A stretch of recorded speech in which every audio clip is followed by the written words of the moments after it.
What's up, YouTube? So today I brought in another Subaru. It's an '07 Forester. It's the complaint is it runs rough every once in a while, and she's had a pile of work done to the vehicle.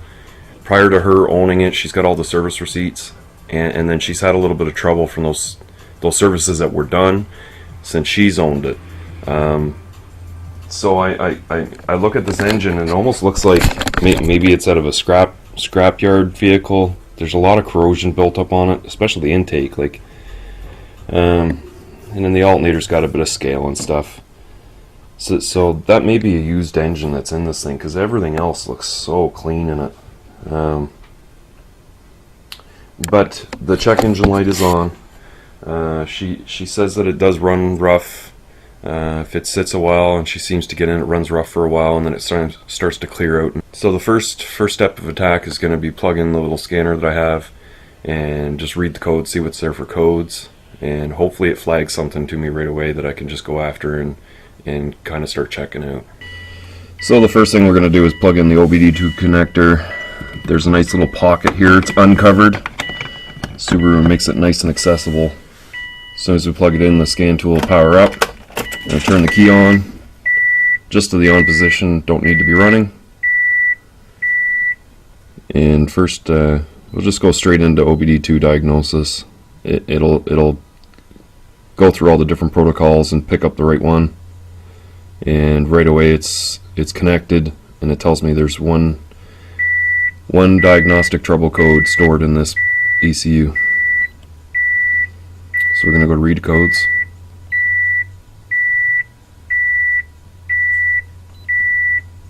And the first module tells me there's no codes. We'll go into the second one, and it tells me there's no codes. Yay. So we're gonna jump out of there. We'll go straight into a scan and try Subaru, and hopefully it'll be able to. We're gonna do an automatic scan. It's gonna go through all the systems and try and bring up any codes that are stored, whether they be in the transmission or engine controller. So we'll go into engine first. We'll read for any current diagnostic codes.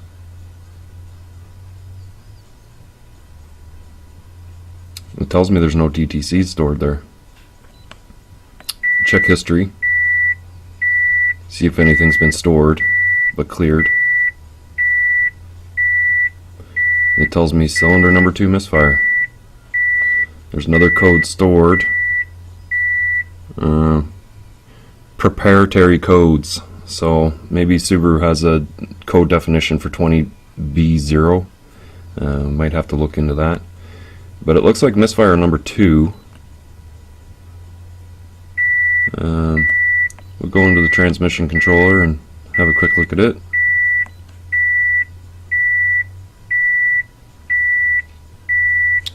No codes.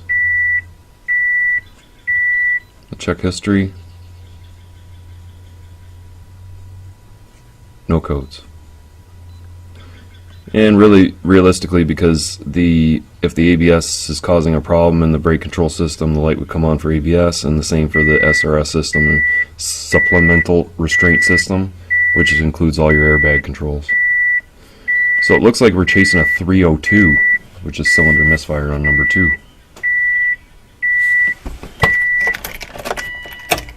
So a little bit more history on this is number 2's fuel injector has been replaced.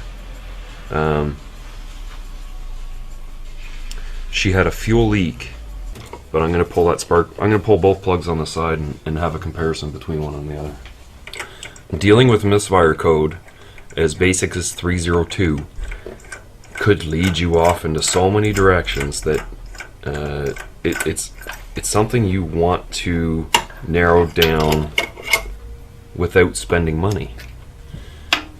It could be on the ignition side, the fuel side, the compression side. Maybe coolant's getting in the cylinder. Maybe there's an external port on the runner that runs a fuel regulator, and the regulator is leaking fuel into that runner and overfueling that one cylinder. There's a bunch of reasons why one cylinder will misfire. Well, I get this plug out. It appears to be the right plug. It is very clean to the point it looks like it's not going through a lot of fuel. It's a brand new plug pretty much. Well, maybe not brand new. The gap looks good. So I think my next step is going to be to at least check this injector. It's just a couple bolts to get this inspection plate off, or the shield for the injector rail, and just make sure everything's like in place and tight and stuff, and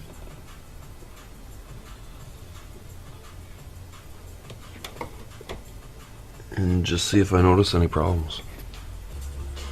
Okay, so I got this shield off, and I'm down to the rail, and I don't see any problems.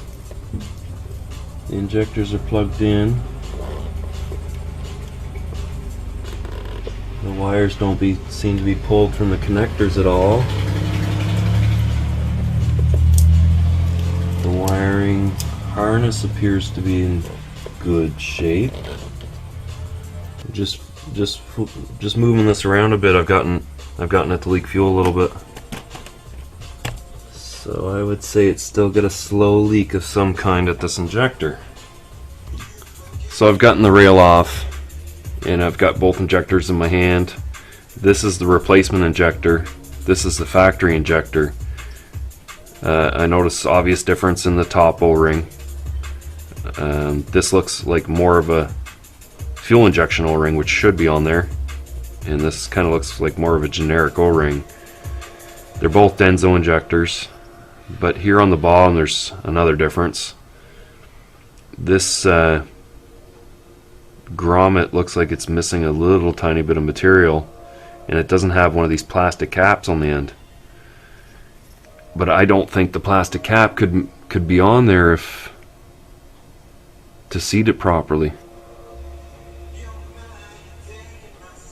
So what I've tried to do is swap the injectors, and this replacement injector just slips in and out of number 4's port, which it's not originally from, and number 4 still quite snug to get in there.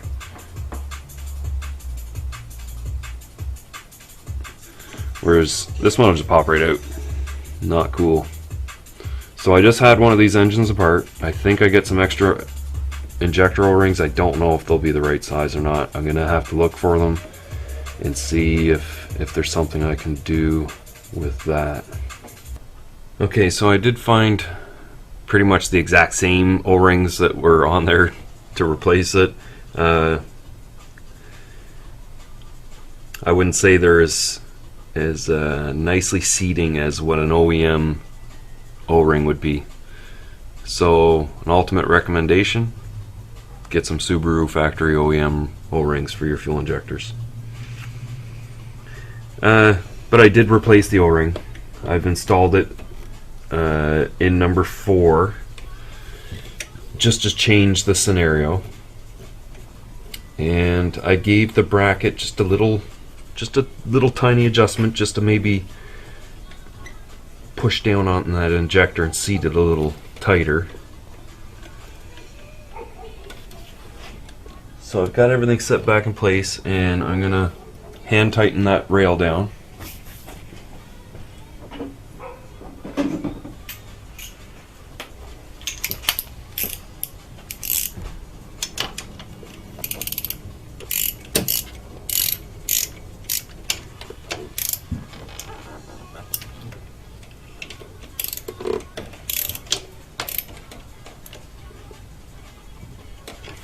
And then once the fuel lines hook back up, we can pretty much pressurize the system and start checking for leaks. When I put it all back together and primed it, I toggled the key 3 times, make sure I had max pressure coming in there. It's dry as a bone. The injector's nice and snug, doesn't want to move around very much, but it does have a little bit of free movement, so I realized like the O-rings must have actually just fully seated and they're holding back the fuel pressure. So this is something that I'm going to have to tell her to keep an eye on. She's going to have to smell for fuel and just make sure that the check engine light is staying out, because this type of fault, it is just going to bring up a misfire code. It's not going to, no injector fault's going to come up because there's no circuit problem. The injector's firing fine, and the ECO just doesn't realize that there's a fuel leak at the injector. So I've got it all back together, and what I'm going to do is fire it up, and I'm going to let this thing sit and idle for quite a while. I want to see if there's even residue that starts to come out of it, because if there is, it's not good enough, and eventually the leak will just get worse and worse and worse. If it's even seeping just a tiny little bit, the fuel pressure will start to open up the O-ring. It's bound to happen. The leak will get worse to the point that it's leaking fuel at the fuel rail, and I don't want her to experience that. So if it comes to the point where we need to order a set of O-rings from Subaru, which I would hope they are available without the injector, then we might have to do that. So yeah, I'll start it up and just let it sit and idle for a while.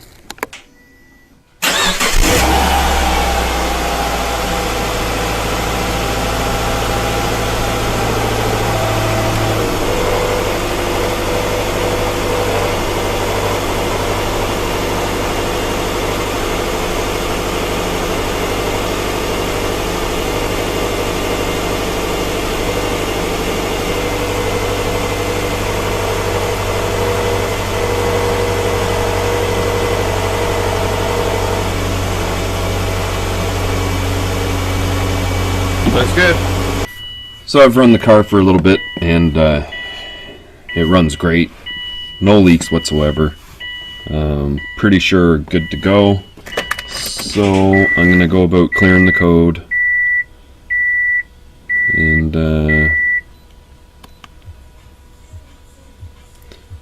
yes to clear. We're all cleared out. We'll go ahead and read current.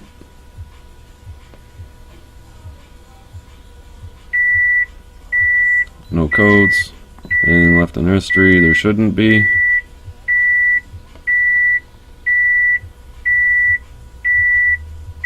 It still shows that 302 in history. Interesting. So I just started it up and run it. Sometimes you gotta do that. And we'll scan the history. It's showing no DTCs now. See, I don't know what it is about the aftermarket parts coming out, but these are the pulleys off of that timing belt job that I did that snapped. And like, so this is the tensioner, and I can literally plunge this thing quite easily. I mean, if I could steady it with one hand, I can plunge it to the bottom with one hand. It's gone, it's shot, it's garbage. It's 35,000 kilometers, like, so what are we talking, 25,000 miles, 20,000 miles?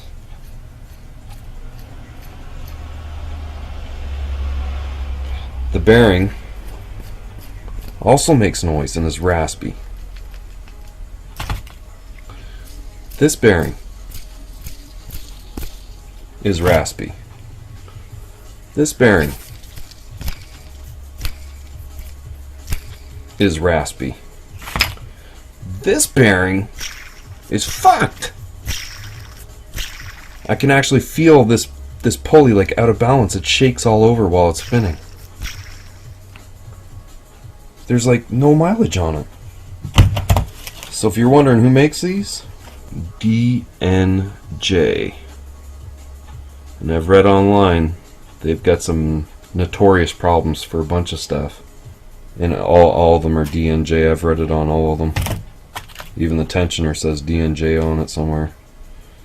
It also says made in China on it somewhere. The water pump. I can't believe how actually rough this thing feels. I can feel the play. Like it's completely junked.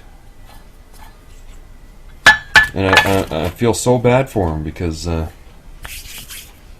know, you want to save a buck and I mean, they got a full kit. You think it would be quality stuff, and you end up just getting ripped off and spending a whole lot more money.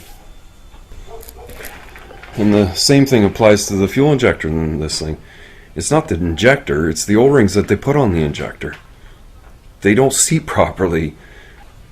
I'm just surprised they just wouldn't get the parts from Subaru to, if they're actually going to disassemble that injector and clean it out or whatever they need to do to get the solenoid to work again.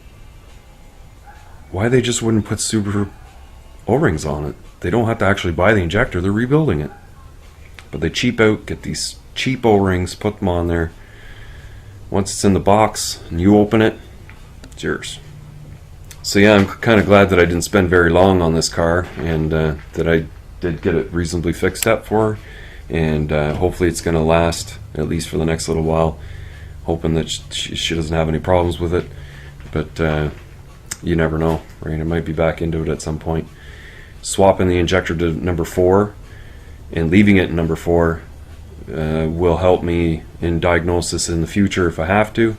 That if the problem lies on number 4 and there's a fuel leak, then I know it's still the suspect injector. It shouldn't really have anything to do with the rail or the way that it's seating in there. It's just the actual injector or its O-rings. So yeah, if you like that video, definitely give it a thumbs up, and if you haven't already, hit that subscribe button for me. Leave your questions and comments further down below. I'll see you in the next one.